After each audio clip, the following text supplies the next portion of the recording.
Tahukah kamu, ada seorang jenderal yang memenangkan puluhan pertempuran. Ditakuti musuh-musuhnya, dipuji Nabi sebagai pedang Allah. Namun, meninggal di atas ranjang, tanpa syahid di medan perang. Khalid bin Walid, nama yang membuat Romawi gemetar, nama yang mengubah arah sejarah Islam.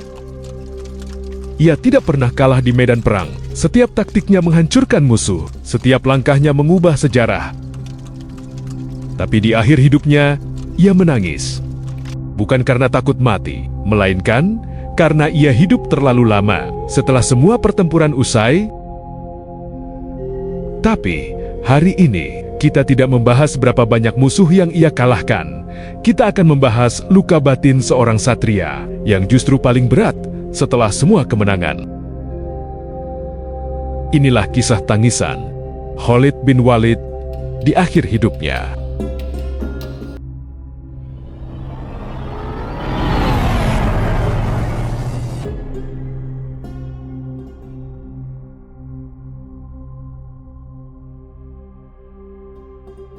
Saksikan kisah lengkapnya hanya di Kismah, Kisah Hikmah.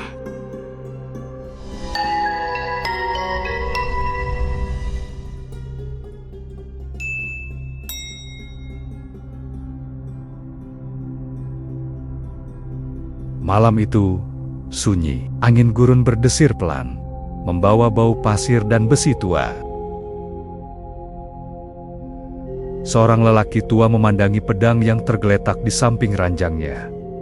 Pedang itu penuh goresan. Setiap goresan adalah kemenangan. Setiap luka adalah medan perang.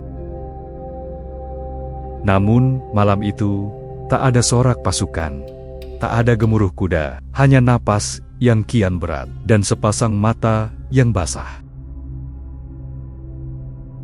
Lelaki itu bernama Khalid bin Walid. Pedang Allah, satria yang tak pernah kalah.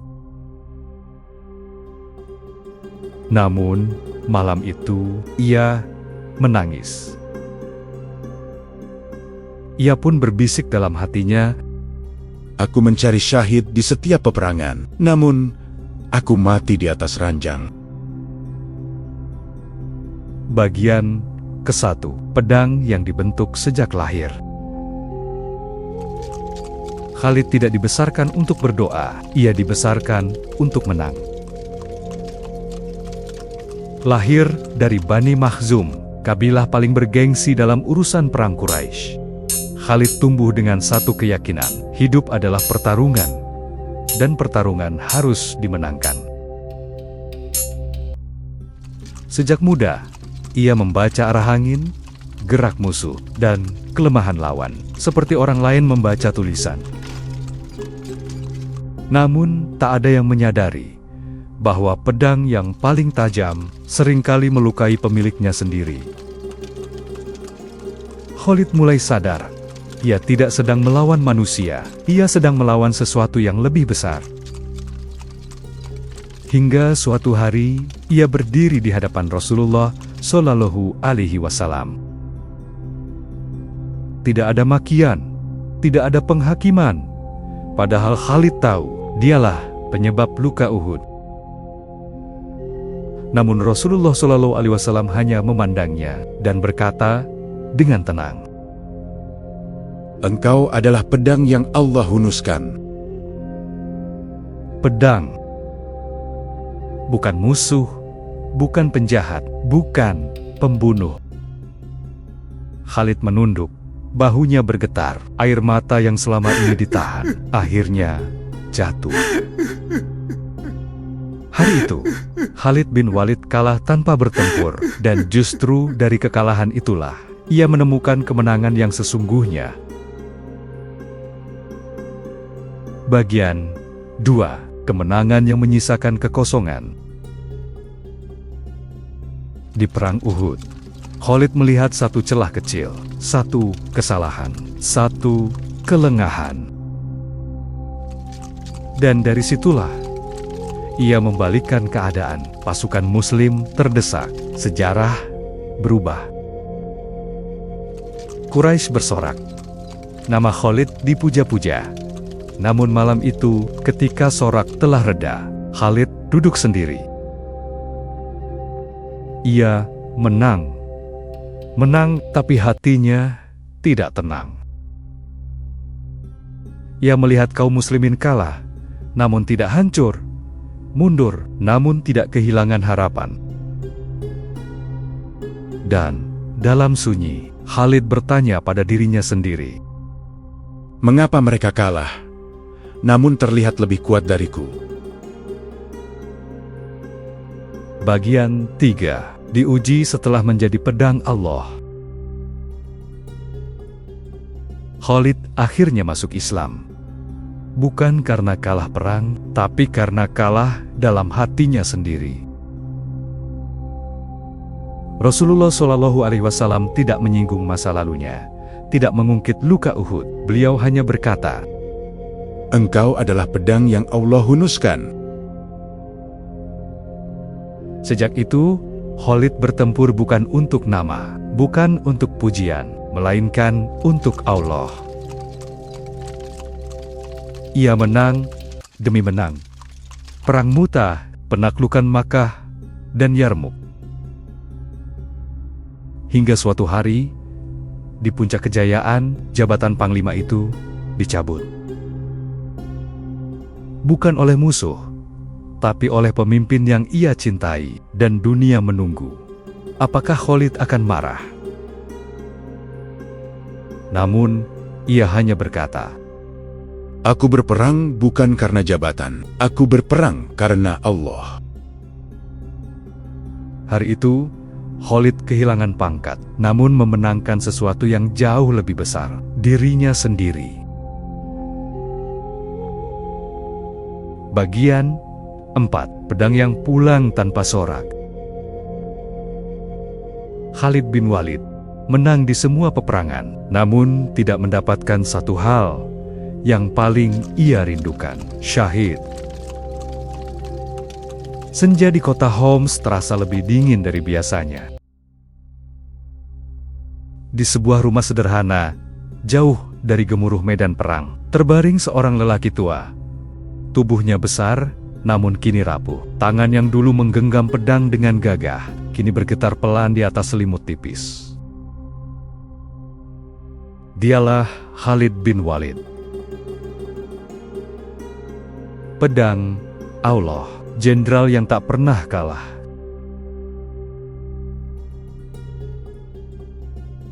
Namun di kamar itu, tidak ada pasukan, tidak ada panji-panji, tidak ada sorak kemenangan, hanya sunyi. Luka yang tak terhitung. Suatu hari, seseorang melihat tubuh Khalid. Ia menunjuk bekas-bekas luka di dadanya, di lengannya, di punggungnya. Hampir tak ada bagian tubuhnya yang tidak menyimpan jejak pedang, tombak, atau panah. Khalid lalu berkata pelan, Tidak ada sejengkal pun di tubuhku, kecuali pernah terkena luka di jalan Allah. Ia berhenti, napasnya berat. Namun kini, aku akan mati di atas ranjang, seperti unta tua. Kalimat itu bukan keluhan, itu adalah kerinduan. Seumur hidupnya, Khalid berharap gugur di medan perang. Ia ingin darahnya menjadi saksi cintanya pada Allah. Tapi takdir berkata lain. Kesepian seorang pahlawan. Di hari-hari tuanya, Khalid tidak lagi memimpin pasukan. Ia bahkan pernah dicopot dari jabatan panglima. Dan ia menerima itu tanpa amarah. Namun, di balik keteguhan itu, ada satu perasaan yang tak pernah ia ucapkan, rasa sepi. Seorang yang sepanjang hidupnya hidup dalam gemuruh. Tiba-tiba, harus berdamai dengan kesunyian. Dulu namanya Mengguncang Romawi, kini ia hanya seorang lelaki tua yang menunggu waktu. Tidak ada pangkat, tidak ada kemegahan, hanya iman.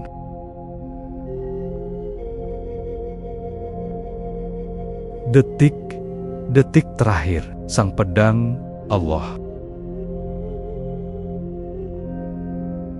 Menjelang wafatnya, Khalid memandangi pedangnya. Pedang itu telah menemaninya di Mu'tah, di Yarmuk, di berbagai medan yang tak terhitung.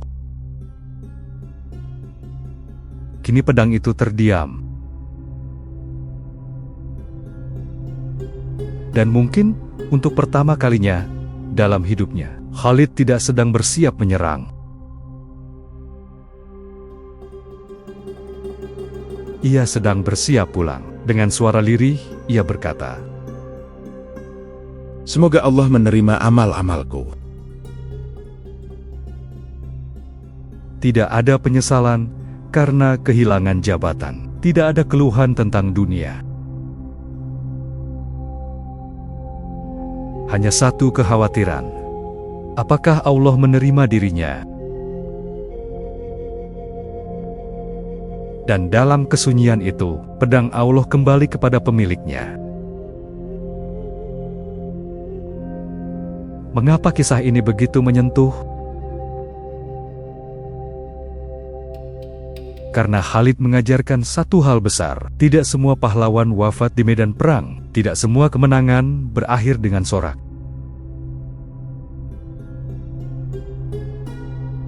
Kadang, ujian terbesar seorang satria bukanlah ketika ia menghadapi musuh, melainkan ketika ia menghadapi kesunyian dan menerima takdirnya dengan ikhlas.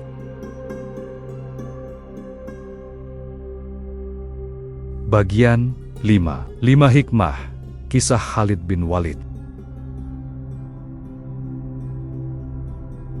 1. Masa lalu tidak menentukan akhir hidupmu. Bayangkan, seorang jenderal Quraisy penyebab kekacauan di Uhud, musuh yang ditakuti kaum muslimin.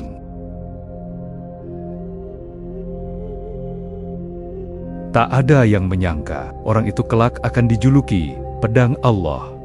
Khalid mengajarkan satu hal besar, masa lalumu mungkin kelam, tapi masa depanmu masih milik Allah. Ia tidak terjebak dalam rasa bersalah. Ia tidak berkata, "Aku terlalu berdosa untuk berubah." Ia melangkah, dan perubahan itu mengubah sejarah.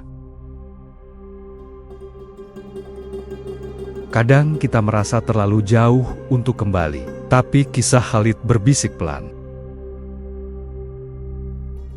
Selama kamu masih hidup, pintu itu belum tertutup. 2. Kemenangan tidak selalu membawa ketentraman.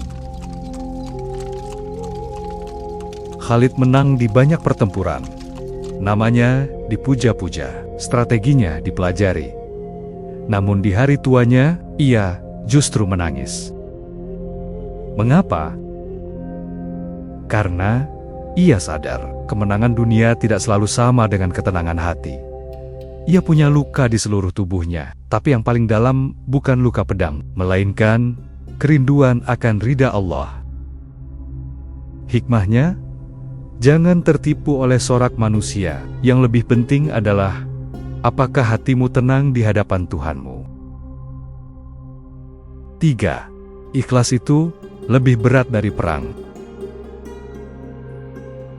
Saat Umar mencopotnya dari jabatan Panglima, dunia menunggu reaksinya. Bayangkan, seorang jenderal besar diturunkan dari puncak. Namun Khalid hanya berkata, Aku berperang bukan karena jabatan. itu bukan kalimat ringan, itu adalah hasil dari hati yang ditempa. Ikhlas itu tidak terlihat, tidak ada tepuk tangan untuknya. Tapi justru disitulah nilai seseorang diuji. Kadang Allah tidak menguji kita dengan kekalahan, tapi dengan kehilangan posisi yang kita cintai. Dan Khalid lulus. 4. Tidak semua doa dikabulkan sesuai keinginan. Seumur hidupnya, Khalid ingin syahid. Ia mencari kematian mulia di medan perang. Namun takdir berkata lain. Ia wafat di atas ranjang. Apakah itu berarti doanya sia-sia? Tidak. Mungkin Allah ingin menunjukkan bahwa kemuliaan bukan ditentukan oleh cara kita mati, tetapi oleh cara kita hidup. Ada doa yang tidak dikabulkan, bukan karena kita tidak layak, tetapi karena Allah punya bentuk kemuliaan yang berbeda untuk kita. 5. Kesunyian adalah ujian para orang besar. Dulu, namanya mengguncang kerajaan. Kini, ia hanya seorang lelaki tua di kamar sederhana. Tidak ada sorotan, tidak ada pasukan. Hanya dirinya dan Allah. Dan mungkin disitulah ujian terberatnya. Karena menjadi besar, saat ramai itu mudah. Menjadi ikhlas saat sunyi, itu luar biasa. Khalid mengajarkan bahwa puncak kepahlawanan bukan di medan perang, melainkan saat seseorang tetap setia, meski dunia sudah tidak menoleh. Khalid bin Walid tidak dikenang karena ia tak pernah kalah. Ia dikenang karena ketika ia kehilangan jabatan, kehilangan sorotan, bahkan kehilangan harapan untuk syahid, ia tidak kehilangan imannya. Dan mungkin itu pelajaran terbesar bagi kita. Kamu boleh kehilangan segalanya, asal jangan kehilangan arah pulang. Dan saat napas terakhirnya terhembus, mungkin para malaikat menyambutnya bukan sebagai jenderal, bukan sebagai panglima, tetapi sebagai hamba yang telah menyerahkan seluruh hidupnya. Pedang itu telah kembali kepada pemiliknya, dan kita yang mendengar kisahnya hari ini ditinggalkan satu pertanyaan sunyi. Jika suatu hari dunia berhenti memanggil nama kita, apakah Allah masih mengenal kita? Semoga kita tidak hanya belajar mengagumi Khalid, tetapi belajar meneladani keikhlasannya. Jika kisah Khalid menyentuh hatimu, berikan komentarmu. Apa harapan terakhir jika kelak kamu memasuki usia senja? Ikuti terus kisah menarik lainnya bersama Kismah, Kisah Hikmah.